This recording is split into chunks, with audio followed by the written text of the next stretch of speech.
Bienvenidos a Mesa de Periodistas. ¿Quién envía millones de dólares a México como remesas desde países donde no vive ni un solo mexicano? Una investigación de Meganoticias revela inconsistencias de al menos 6.820 millones de dólares durante el sexenio de López Obrador. Entre 2018 y 2024 ingresaron a México 2.8 millones de dólares, alrededor de 52 millones de pesos, desde 22 países donde, según las propias autoridades mexicanas, no hay registro de connacionales. Le doy la bienvenida a Luis Miguel González, director editorial del Economista, Salvador Frausto, director de Investigaciones Especiales de Milenio, y a nuestro investigador Andrés Solís. Bienvenido.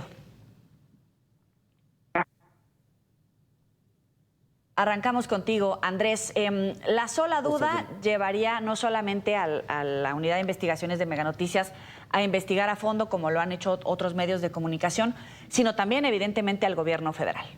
¿Cómo estás, Yolín? Gusto saludarte a ti, Salvador, Luis Miguel, gusto acompañarnos en esta mesa. Y bueno, lo que pasa es que cuando de repente, pues de estas conversaciones que tenemos en las redacciones, que son muy cotidianas, pues empezamos a ver el comportamiento de las remesas, no solamente cómo iban disminuyendo, sino desde dónde mandaban el dinero, los volúmenes.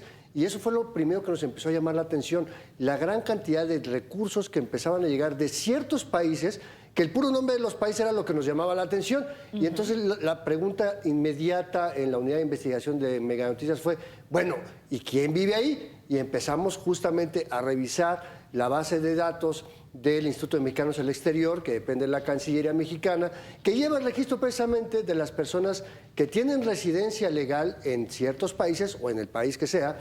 Ahí trabajan, ahí viven y entonces mandan dinero a sus familias a través de ¿qué? Pues de esto que llamamos remesas. Y fue cuando nos empezaron a brincar ciertos datos muy interesantes. Sí. Y el primero fueron, una lista de 22 países, Jolie, donde no hay un solo mexicano registrado de acuerdo con los datos oficiales, pero el Banco de México sí reporta el ingreso de remesas desde estos países y el monto pues sí llama mucho la atención porque hablamos no de cualquier cantidad, sino hablamos de un monto total de más de 2 millones de dólares, 2.4 millones de dólares de estos lugares donde no hay mexicanos, pero también hay otra lista de paraísos fiscales, islas del Caribe, islas del Pacífico, Hong Kong, Taiwán, donde tampoco hay registros de mexicanos, pero también hay envío de remesas y esto pues ya nos llamó mucho la atención y fue cuando pues desde aquí empezamos a hacer ese rastreo para ver de dónde venía ese dinero, a dónde va y sobre todo pues están reportados como remesas y aparentemente pues hasta ahorita la autoridad no ha hecho, porque la presidenta lo dijo Joely en una conferencia matutina, no hay ninguna investigación abierta sobre posibles usos de estos recursos que probablemente puedan ser de procedencia ilícita. Así es, Jorge Chaparro tuvo la oportunidad de preguntarlo y esa era la respuesta que daba la presidenta. Salvador. Sí, no, bueno, gran investigación en primer lugar. Muchas felicidades al equipo de Meganoticias. Uno de los grandes fenómenos de nuestro tiempo, que es el lavado de dinero, ¿cómo encuentran, no, estos espacios, estas rendijas, a partir de una serie de circunstancias que tienen que ver con el sistema bancario, la poca regulación que hay en las instituciones financieras y que, bueno, pues están revelándonos el poderío de los grupos criminales a nivel internacional. Los cárteles u organizaciones criminales no son grupos locales, son organizaciones internacionales en las cuales, como revela esta investigación de Meganoticias, tienen una presencia en cualquier rincón del mundo, donde incluso no hay mexicanos, ¿no? Es impresionante cómo pues terminan siendo registrados y finalmente, digamos, aparecen en una tabla de Excel como ingresos sin que haya una curiosidad, una manera de mirar que están penetrando nuestras fronteras, nuestros sistemas bancarios Así es. y vaya, el poder de estos grupos es tremendo, Joely, pues bueno, pues es un asunto que tendremos que estar siguiendo y reportando con más curiosidad, con más detalle, para poder mirar el gran fenómeno de los grupos criminales y su poder de penetración en nuestros sistemas. Luis Miguel. Bueno, me sumo a la felicitación de Salvador, Andrés, el equipo, Megacable, por todo lo que implica hacer un trabajo de investigación. Creo que el periodismo de investigación en algunos casos tiene el mérito de hacer las preguntas y tener todas las respuestas. Otras veces solo abre las preguntas y nos deja con las dudas sobre quién responde por todos los signos de interrogación que probablemente estas cantidades de estos tengamos tres categorías. Algunas son atípicas, otras son irregulares y otras son francamente ilegales. ¿Cuál corresponde a cada cosa? Tiene mucho que ver, decías, la escasa regulación. Paradójicamente, el problema en México no es la población, sino la dificultad para hacer que se cumplan las normas, las reglas. Vemos la manera en que nos cuentan el reportaje, que recomiendo que nos está viendo que se asome al reportaje. Tenemos que, parte del asunto es cómo registran, cómo se producen esas estadísticas. Uno dice, bueno, ¿cómo es que la que hizo el reportero no lo hizo la autoridad en algún momento? O la empresa que Luis Miguel, genera... tenemos un poco de problemas de comunicación contigo, vamos a volver a recuperar esta información, pero tiene razón Luis Miguel en plantear estos tres escenarios, los que tal vez es una falla en la guía, el seguimiento que le dan a los recursos, o el caso extremo donde tal vez son países que están siendo utilizados como puente para este envío de remesas porque no son recursos de mexicanos enviando a mexicanos. Pero tiene razón en algo, la sola duda no solamente debería detonar en Meganoticias y las respuestas por parte del gobierno. Hoy el panorama es muy serio. Del 28 de noviembre de 2025, el Departamento de Tesoro de Estados Unidos pidió vigilar estos envíos ante el riesgo de que escondan lavado de dinero para financiar el tráfico de drogas y armas y, por supuesto, la amenaza de grupos terroristas que está ahí sobre la mesa y en cualquier momento pueden utilizar esa arma con el argumento precisamente de frenar este tipo de acciones delictivas, Salvador.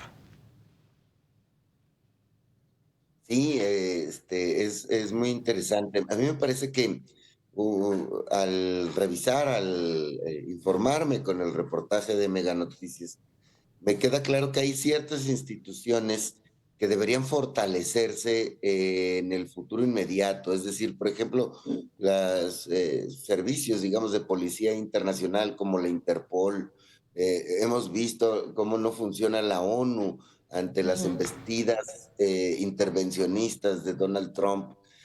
¿Por qué estos organismos internacionales o la OEA, por ejemplo, que suele jugar regionalmente en el caso de nuestro continente a favor de las derechas, por qué no hay estas organizaciones internacionales que puedan estar monitoreando y vigilando de manera eficiente fenómenos de nuestro tiempo? Es decir, me parece que estamos frente a una circunstancia en un mundo tan interconectado, tan globalizado, que fenómenos como el lavado de dinero nunca se van a poder combatir mientras no haya, tengan, digamos, peso político y operativo real para combatir un asunto. Es decir, podemos decir, bueno, ¿y por qué la Fiscalía Mexicana no investiga esto? Debería hacerlo, por supuesto. Sin embargo, a la UIF, pero al tratarse de crímenes internacionales, no tenemos instituciones globales con capacidad de investigar. Es muy interesante. Es más, en algún sentido seguimos creyendo que nuestras instituciones son las que tiene Estados Unidos, la DEA, la CIA, el FBI. Bueno, no, pero tienen un juego político específico. ¿Por qué no tenemos un multilateralismo similar al que surgió después de la Segunda Guerra Mundial?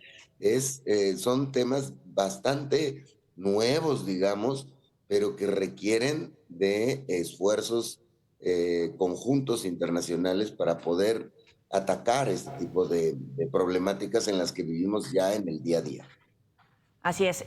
Andrés, y Luis Miguel tenía razón cuando decía, pues es que nos entra la duda y por qué no hay esas respuestas, ¿no? En el ejercicio de transparentar precisamente estos flujos económicos, en el ejercicio de solicitar esta información y obtener estas respuestas. ¿Con qué se toparon, Andrés? Mira, uno de los temas importantes es precisamente esto que dices, yo, la falta de transparencia, que el propio Estado mexicano no está pendiente de la información. Hay muchas bases de datos que diferentes dependencias del gobierno empiezan a generar por su cuenta, pero lo que hemos notado, no solamente en este tema particular, sino en otros temas que estamos trabajando en la unidad de investigación, es que no se comunican las diferentes plataformas gubernamentales dentro del propio gobierno mexicano para que sepa cada quien qué información tiene. No sabemos los motivos, puede ser falta de coordinación, falta de infraestructura tecnológica, a veces mucho sucede en temas de seguridad, los celos. Pero lo que decía hace un momento Salvador, de que tampoco hay comunicación con los organismos internacionales, no se comparten los gobiernos, las autoridades locales información. Y este caso de las remesas es muy particular, Joe, porque aquí no hablamos del sistema bancario como tal, porque las remesas no se envían necesariamente a través de una cuenta bancaria, sino a través de estos intermediarios financieros, que son las remesadoras, pero que están obligadas por ley a dar información sobre cualquier actividad sospechosa. Y ni así, cuando ves que un solo mexicano, uno solo, transfiere 1.1 millón de dólares desde Afganistán y nadie dice nada, pues esto habla precisamente de la falta de supervisión y la falta de transparencia en este tema. O países como Nicaragua, países como Ecuador, que también llaman la atención. Tenemos que hacer una pausa. Regreso contigo, Luis Miguel, para retomar el planteamiento original. Ya volvemos a la mesa de periodistas. Continuamos en la mesa de periodistas. Luis Miguel, hacías planteamientos interesantes sobre cuáles son los mecanismos que se deberían de haber activado ante la sola duda, no solamente por parte de los periodistas, sino los propios gobiernos. Y Salvador ponía sobre la mesa, y otros gobiernos, por supuesto. Sí.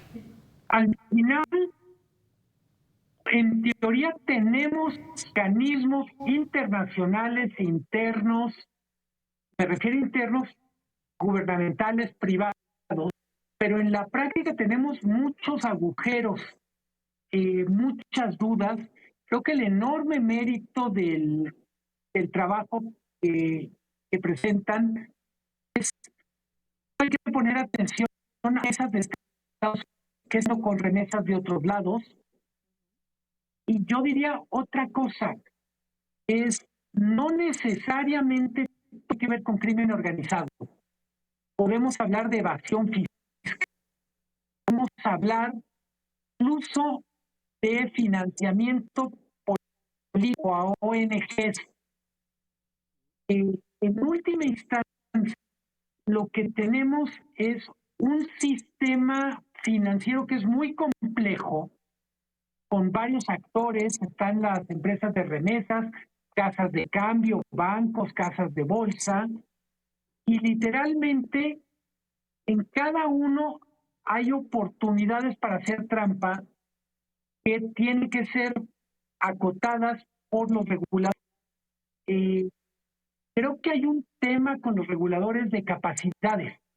Tienen la tecnología, tienen el personal, tienen los recursos para hacer su trabajo. Solo apuntar, probablemente muchos de estos recursos cierran su ciclo en, vamos a decir, en compras de bienes y bienes suntuarios. Pero una parte, aún pequeña, puede ser usada para comprar drogas, para comprar armas, para sobornar. Y esa es la parte más peligrosa. ¿Sí? No es solo más de qué mal que esto ocurra, qué parte de ese dinero que ustedes están poniendo luz está siendo utilizado para finales. Ojo, el dinero es tan peligroso como las armas, como las drogas, cuando está en manos de la persona incorrecta. Claro.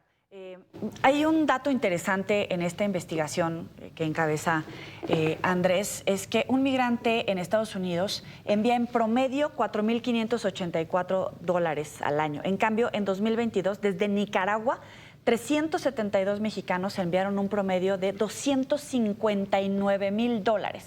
Ahorita haciendo el ejercicio con la cabeza del economista, con la cabeza de la Unidad de Investigaciones de Milenio, vamos sumando preguntas, vamos sumando alertas, escenarios de investigación. ¿Qué otras preguntas detonan, Luis Miguel, con estas cifras que evidentemente pues deberían de levantar una alerta?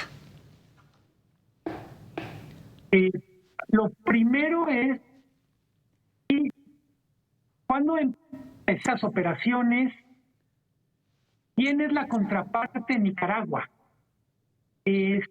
Estamos hablando de un banco, es una empresa. De alguna manera nos remite también a temas lógicos. Los que han hecho sobre remesas de Estados Unidos nos dan una riqueza de información. Por ejemplo, ¿a qué zonas de México llegaron las remesas? No es lo mismo, y perdón el prejuicio, si llegaron a Jalisco, que si llegaron a Tlaxcala, por poner el caso. O a Oaxaca, Chiapas, Guerrero, zonas ya también con pobreza o pobreza extrema, que precisamente en un momento le damos paso a Andrés con esta segunda parte de la investigación. Antes, Salvador. Tienes el micro cerrado, Salvador. A mí me fascinan los temas nuevos de investigación. Por eso disfruté mucho esta investigación que coordina Andrés y que divulgan en Mega Noticias, porque pone muchos temas sobre la mesa, ¿no? Parece inagotable el mundo del periodismo de investigación, en el cual, digamos, la primera impresión, como bien decías Joel y Luis Miguel, es muy probable que sea el crimen organizado. Pero, ¿qué tal si es un superempresario mexicano, un traficante de personas de Nicaragua? Es decir, tenemos un abanico enorme por agitar y por investigar.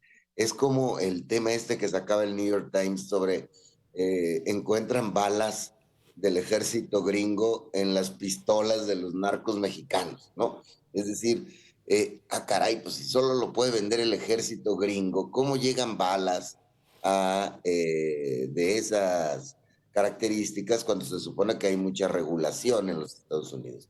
Entonces, estamos viendo temas muy interesantes en estos días que necesitamos nuevas herramientas para investigarlos y para darlos a conocer a la gente. Es decir, los malandros siempre encuentran la manera de colarse en los sistemas para poder sacarle beneficio.